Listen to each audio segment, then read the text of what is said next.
একটি চোখের পলক পড়তে কতটুকু সময় লাগে, তার চেয়ে হয়তো মৃত্যুটা আরো কাছেই মনে হয়। কে কখন কোথায় কিভাবে মারা যাব, কিভাবে মারা যাবেন, কোনো নিশ্চয়তা নেই। কার লাশ কোথায় দাফন হবে, কোথায় দাফন হবে না, শিয়াল কুকুরও খেতে পারে, বনের জঙ্গলও পড়ে থাকতে পারে, এই নদীর তো পড়ে থাকতে পারে, ভিন দেশে জঙ্গলও পড়ে থাকতে পারে, কবরে পানিও থাকতে পারে। কেউ কি বলতে পারবে কার লাশ কখন কিভাবে জানাজা হবে? কোনো নিশ্চয়তা নাই ভাই। এই রূপ, এই যৌবন, এই চেহারা কোনো কিছুই ভাই কাজে আসবে না। আপনি যতটাই টাকা পয়সা ধন সম্পদের মালিক হন না কেন, আপনার কবরস্থে কিছুই যাবে না, শুধু যাবে আপনার আমল নামাগুলো।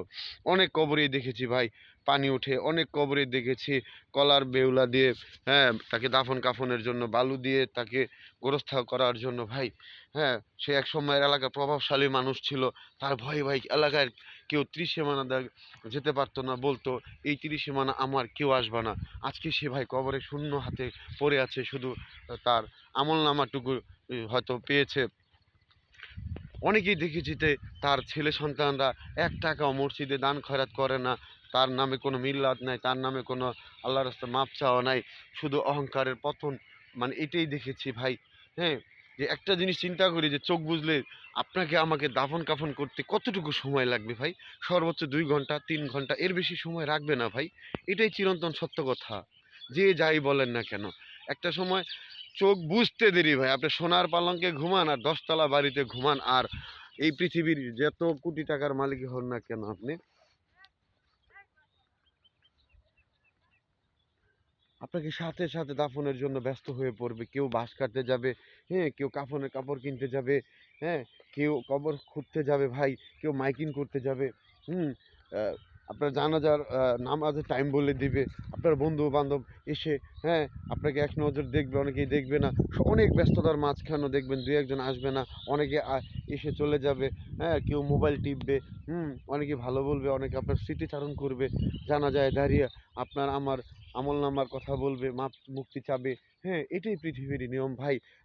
40 কদম রেখে যখন চলে যাবে, হ্যাঁ, কবরে প্রশ্ন হবে, মান রব্বুকা, মান দীনুকা, মান নবিয়ুকা, তোমার রবকে, তোমার আল্লাহকে, তোমার নবীকে। এই 3টা প্রশ্নের উত্তর ভাই কতজন আমরা দিতে পারবো ভাই?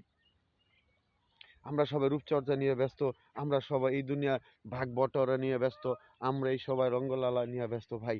আমরা নামাজ রোজার কথা ভুলে যাই, যখন জানাজায় দাঁড়াই তখন চোখ দিয়ে পানি পড়ে, হ্যাঁ, যে এই দৃশ্যটা আমারও আসবে।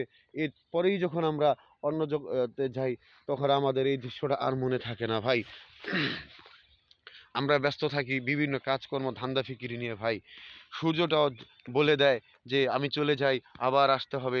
ঠিক তেরকমই আপনাকে আমাকে চলে যেতে হবে, আরেকজনও কিন্তু আসবে পৃথিবীর বুকে। সেকেন্ডে মিনিটেই কিন্তু মানুষের জন্ম মৃত্যুর হিসাব করতে হয় ভাই। দেখেন, এই যে খালি হাত নিয়ে পৃথিবীতে আসা, আবার এই খালি হাত নিয়ে পৃথিবী থেকে যাওয়া, এই আপনার স্বর্ণ গয়নাগুলো পড়ে থাকবে ছিটিয়ে ছড়িয়ে, কিছুই সাথে যাবে না। এই শিক্ষা আমাদের আর কবে হবে ভাই? লোভ লালসা আমাদের মস্তিষ্কের ভিতরে একদম সব কিছু শেষ করে দিয়েছে।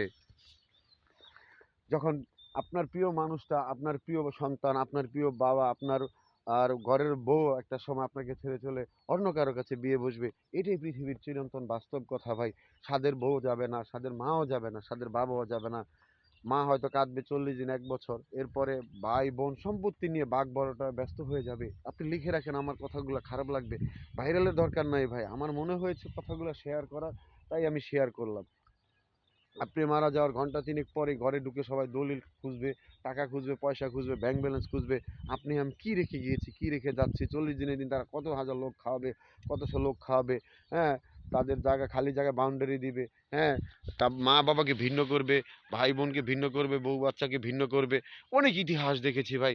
হ্যাঁ, কালকেও একটা ঘটনা শুনেছি যে আপন বাবা মাকে তো দেখেই না, এটা তো রুলস হয়ে গেছে, বোন বাগনি, তাদেরকে কি বলে খরচ ভরণ পোষণ করে না, বলে যে বিষ খাওয়ারও টাকা নাই, হ্যাঁ, অথচ তার বাবা যখন জীবিত ছিল তার সকল দায় দায়িত্ব বোন বাগনিদের ছিল। দেখেন, চোখ পুলটে নিতে মানুষের কোনো সময় লাগে না ভাই।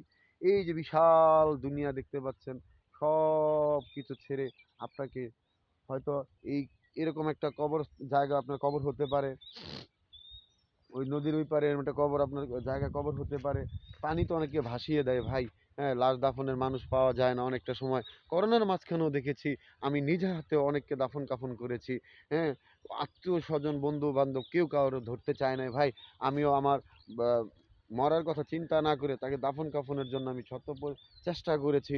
আল্লাহর রহমতে আমার কোনো কিছুই হয় না। কিন্তু একটা কিছুই শিখেছি যে সম্পত্তি রেখে গেল, তার ১৬ সন্তান তাকে একটাবারের জন্য, হ্যাঁ, তাকে কবরস্থ করল না। কিসের এত অহংকার তার? কিসের এত দম্ভ ছিল টাকার? কিসের এত ক্ষমতার অহংকার? পদপদবী ভাই কোনো কিছুই কাজে আসবে না। একটা সময় আপনাকে আমাকে সবাইকে তো সাবেক হয়ে যেতে হবে এই পৃথিবীর মায়া ছেড়ে।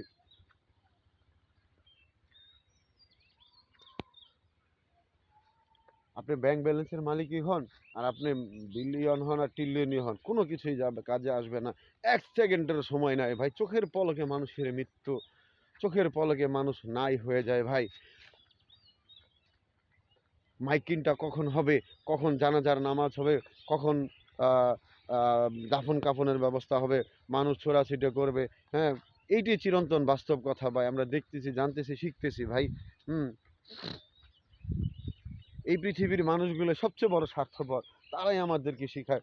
বাবা-মা বড় করে তোলে, এরপরেই কাজে বোঝা দিয়ে দেয়, সংসার চালাতে হবে। এই সংসার চালাতে গিয়ে অনেকেই আমরা ধ্যান কর্ম ভুলে যাই। অনেকে আমরা জীবন যৌবনের পাপগুলা করে ফেলি আমরা।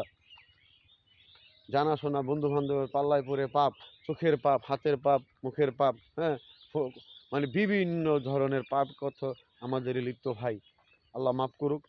জীবন যৌবনের সকল গুনাহগাতা মাফ করুক, এবং যাদের বাবা-মা আছে তারা যেন তার বাবা-মাকে আমরা যতটুকু পারি আমাদের স্বার্থ দিয়ে, আমাদের ভালোবাসা দিয়ে, আমাদের শ্রম দিয়ে আমরা যেন তাদের সেবা যত্ন করতে পারি। এটা মানতে হবে। বাবা-মা না থাকলে আমি আপনি পৃথিবীতে আসতেই পারতাম না। আপনি আপনার বাবা-মাটাকে যতটুকু করবেন, হুম, আপনি আমার নেক্সট জেনারেশন আমার জন্য ততটুকুই করবে ভাই। হুম, একটা কথা আছে মুরুব্বিদের, ক্ষেতের ইটা ক্ষেতেই ভাঙে। তো যাই হোক, যদি ভুল ত্রুটি বলে থাকি ক্ষমা সুন্দর দৃষ্টিতে দেখবেন। ভালো থাকবেন, ভালো রাখবেন।